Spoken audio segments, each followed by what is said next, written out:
Hello, my name's Matt Williams. I'm 17 years old. I come from a small town called Hemel Hempstead. I live at home with my mum, my stepdad and my two brothers, aged 7 and 11. I do eat meat. Hi, my name's Fatima Sagini. I'm a meat eater. I love to eat food. My family consists of a dad who's a chef who works at Knightsbridge, my mum who's a healthcare assistant. Hi, my name's Camilla, and over the next few days I'll be showing you my life, my family and friends, and I'll be asking them how they feel about using animals for meat.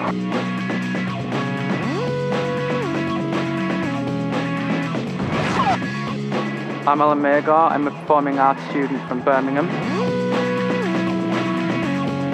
I'm vegan and have been most of my life.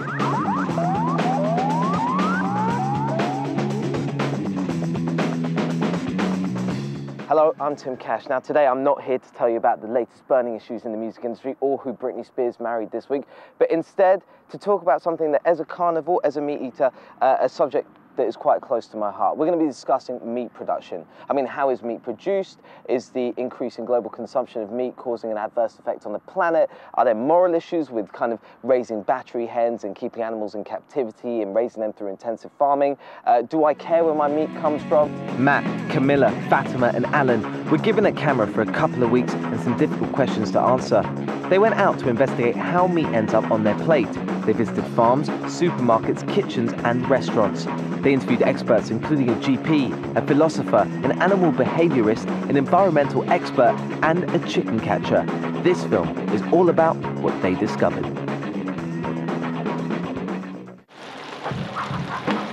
My favourite foods are chicken, Fish and chips. burgers and chips, chicken, lamb, beef, Indian food, Double cheeseburger. chicken. I really like steak, Burger and chips.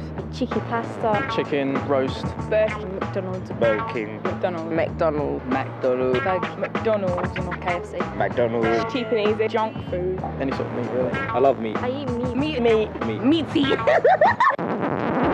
The question is, we love meat, but does meat love us? Meat is a major source of saturated fat and cholesterol in the Western diet, which increases the risk of heart disease. There's also a risk of transmission of serious diseases through meat, such as illustrated by the BSE crisis, mad cow disease. This is the most perhaps disturbing slide on the show, so I want to give you a little bit of warning. What you're looking at is the plug of fat that built up in a man's right coronary artery.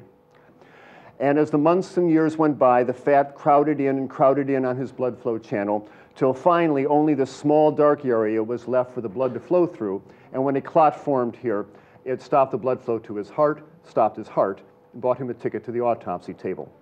This is the #1 cause of death in Western societies. Hi. Coming into my den. Thank you. Anything you grow for food needs to be healthy itself to support health in the human beings that are going to eat it.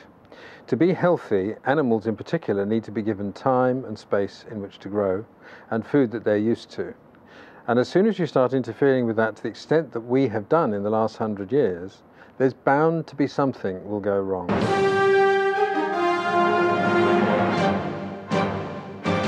Good evening. Recriminations over the foot and mouth crisis were starting to fly today as the number of confirmed outbreaks reached 40. Every farmer's worst nightmare come true, having to put down sheep infected with foot and mouth. There's 7 new cases today, this one a farm in Cumbria. That brings the total to 40. And 45,000 animals still to be destroyed in the fight to curb the epidemic. In recent years, the number of disease outbreaks affecting farmed animals has rocketed. BSE, salmonella, bird flu, foot and mouth disease. Some of these epidemics affect human health as well. Animals kept in intensive conditions, intensive farming conditions, have far less freedom of movement. They are also far more likely to catch disease from other animals. So, do we need to worry about the way we produce and kill animals for meat? Do they suffer? It's not natural for them to be kept cramped. It distresses them. It's not fair. You can't say that eating meat is not natural because animals are part of nature, and if they're placed there. I mean, we've got chickens now just running past us. If they're placed there, why not eat it? I mean, isn't that the purpose of animals? Because, I mean, they don't have any feelings or whatever. There is no doubt that animals raised under unnatural conditions do suffer far more than if they were allowed to roam free. I look at animals, when I see it on my plane, I don't think of it as, oh, this was a chicken running around. I look at it as a food source. Just as another animal would look at me as a food source, and we are the dominating species at the end of the day, and I just think it's right. Sometimes people say, well, animals, they're simply put here for our use. But of course, the same argument used to be employed in relation to slaves. It used to be thought that it was the order of nature that some human beings were naturally our slaves. And for many, many years, it used to be thought that women also were naturally subordinate to men. So, what do you think about animals being bred up in captivity? It's a normal fact of life, isn't it? We have to eat. So you Loads of people like me. You don't think that they get treated badly in any way? Not the cows I've come across. The lorries came to the farm where the catching team opened the sheds up, caught the chickens into crates, 25, 30 in a drawer. Sometimes the birds were that big, they'd be overloaded, smothered, not enough room to move. Then once it was loaded, it'd be put back onto the lorry, the crates, and brought to the factory for the killing processing. Yes, Plucky, you'll be hung from your feet with all the other happy chickens. For your first stop, you'll be taken for a dip in the electrified stun pool, where you'll be gently lulled to dreamland. Then a neat slice of the razor gets the blood flowing. Next, you'll be conveyed into machines to blast those feathers right off you. They don't want anyone seeing that stuff. They like to keep it hidden. And when you do undercover filming and you do go in there, you soon realise why. It's a pretty awful sight, to put it mildly. It's very, very distressing. And before you know it, your head will be chopped clean off that tasty little neck of yours. Next, your organs will be removed for you with the help of the Happy Chicken's giblet snatcher. Then it's on to the ovens where you'll brown to perfection. No need to bring that sunblock because you're headed straight for the slicers and into a brand new package of Happy Chicken sandwich slices. You have been warned. See, the storm has broken in the middle of the night. Nothing left here for me. It's washed away. The rain pushes the buildings aside. The sky turns black. Sky, wash it far. Push it out to sea. So, let's talk. Makes you feel sick. It doesn't matter how much worse you've seen, it still makes you feel sick because it's just still happening to the animals, and the animals are feeling pain. Like the worst bit was when there was all those dead sheep and there was that one lamb just crying. Camilla, Oh, you didn't like the whole thing I was watching while you were watching that? no, that was really, really upsetting. Really, I feel like I'm going to cry. What was so upsetting about it? I know that sounds like a pretty dumb question, but what was it about the video that was really upsetting? Like, the cow, sorry, I don't want to cry. No, it's alright. The cow that was tied up by his one arm. It was like horrible. Attached to the fence. First time I've ever seen anything like that.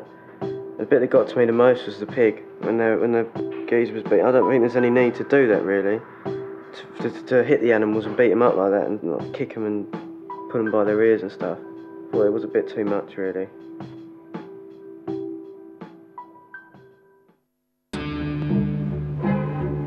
Hiya. Hello. Sorry to bother you. We're all students doing a project. Sorry? I can't have them on site. They're going to be turned off. Oh, really? Just a really quick question. No, We just wanted I'm to. not asking any question until they're turned off. Okay, if you're not turned guys. off, okay, so you straight away, or else I'll call the police. I just can't believe how secretive it is. How they just like, they're so funny about it. Like, it's like she says, like a top secret thing. You would think that there's got nuclear weapons in those sheds. But it's not, it's just chickens. It's like, what's the big deal about it? So, if eating meat isn't that great for us or the animals, is it any better for the environment? Did you know, if you eat meat regularly, chances are within your lifetime you'll eat 4 whole cows, 1,000 chickens, 20 pigs, 30 sheep, 45 turkeys, and thousands of fish. To produce that much meat for a growing population, more and more animals have to be raised. Many of them are packed together in sheds on intensive farms. All those animals need to eat, so more and more crops are grown to feed them, and more land is taken for livestock to graze. But rather than producing more food, there's less food in the end.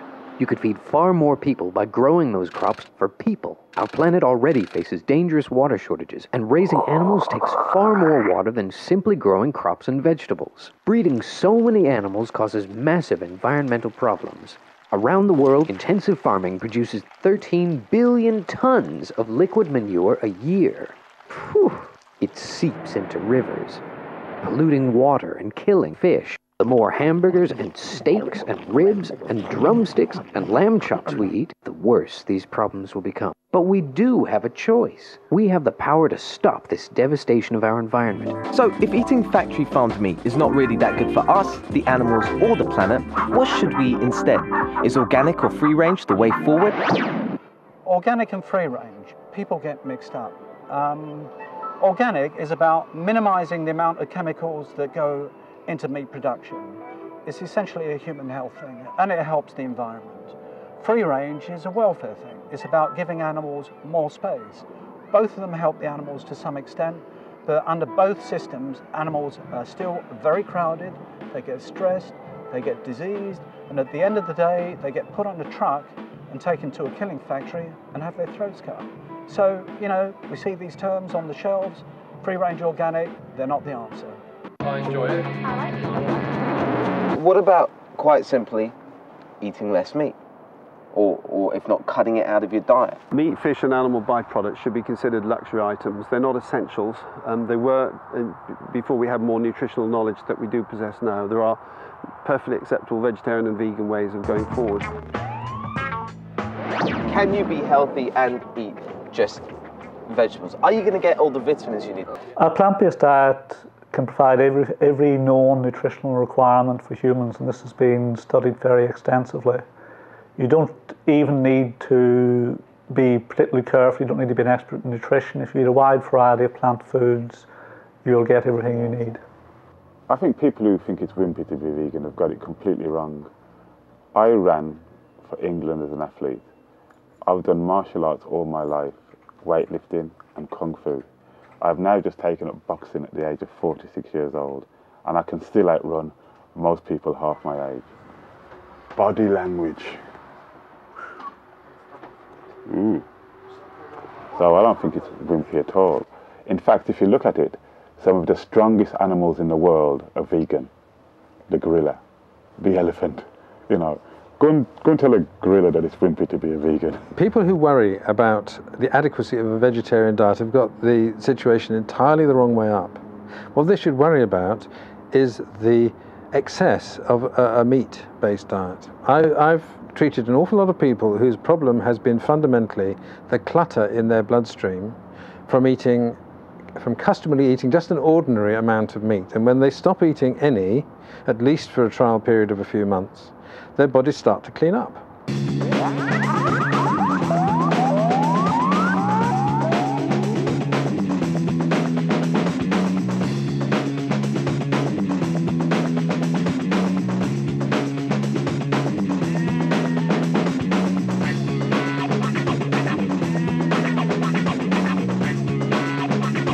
Vegetarianism I know it doesn't detract anything from my lifestyle, and I lead a really active life doing what I do. Anyone who thinks that vegetarianism is a sign of weakness or whatever is kind of totally misdirected.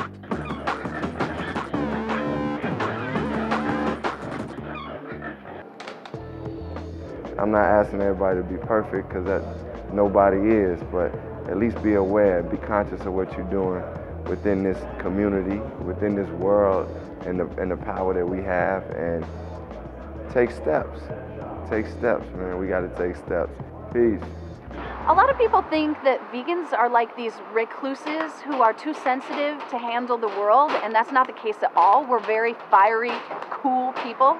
All the young people I hang out with are earth conscious. They're deciding to take responsibility for their health. Don't avoid the negative, but pursue the positive. The coolest thing you can possibly do throughout your life is to do and make your own decisions, because you're not bothered about what anybody thinks. I mean, not cool is subscribing to peer pressure from other people. The whole point is that as you leave your teenage years, you will discover this. At the moment, you're being heavily marketed to. At the moment, you're under a lot of pressure to fit in with your friends and stuff, but that disappears very rapidly. What you eat, what you wear, what you listen to, how you behave, these are all things that are up in the air. But the last possible reason you should choose to end up doing this or that is because you're worried about not looking cool. If you've fallen into the trap already. Partly, I suppose, consumers are to blame because we want it cheap.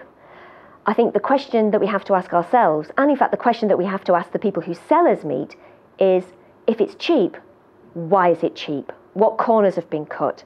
What animal welfare standards have not been observed? What environmental standards have not been observed to get it that cheap? Don't blame farmers, don't even blame supermarkets. It's down to consumers, it's down to you guys, you know, and you've got to exercise your choice. You've got to not stop off at some chicken fry franchise and fill up with animals that you know suffered in this process of getting to your high street. So don't blame everybody else, think about it yourself. The project has been a really positive thing, because even if like one person just knows one extra fact about the meat or the dairy industry, it's a step in the right direction. Their face there, why not eat it? I mean, isn't that the purpose of animals? Because I mean, they don't have any feelings or whatever. I walk away from this project knowing that people have strong beliefs about eating meat, and that I too should think twice. Don't think of it as, oh, this was a chicken running around. I look at it as a food source. Just as another animal would look at me as a food source, and we are the dominating species at the end of the day, and I just think it's right. I didn't know the animals get treated that badly, and when there was stuffing all the chickens in the cages and just shutting them like drawers. But I never knew how butcherous and horrendous the conditions can be for intensive farming. And that's something that it pissed me off. It annoys me that you don't have to degrade. It's degrading to human beings to be treating animals like that. That's not what's in our nature, to treat another kind of living thing like that. That's not what we're about as human beings. I had no idea that it was that bad. Like, I just thought that it was they just had bad living conditions. Because intensive farming is just terrible, it's disgusting, and I don't want to play a part in that, and I don't want to be financing it either. You know, now I've got far more respect for people like Alan and Camilla, because they're fighting a fight, but they have a reason to do it. And that's what's good. It's all good fighting a fight, but these guys actually have a reason for it. And that's what I admire. So, eat this. We hope this film has given you some food for thought. Only you can change what you're going to be doing next. Think about your own health and the environment. If you make an effort to eat less meat, you're doing a good thing. If you decide from now on that you will only eat free range, that's cool, because you're doing a good thing. Do the best you can, that's all we can ask. But remember, you have a choice, the animals don't. And the best way to stop them suffering is to quite simply stop eating them.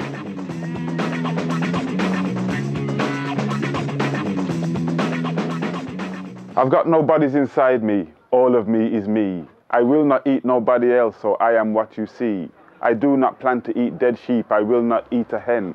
I'm so proud of what I am, so I will say again, I've got nobody's inside me, all of me is me. I will not eat nobody else, so I am what you see.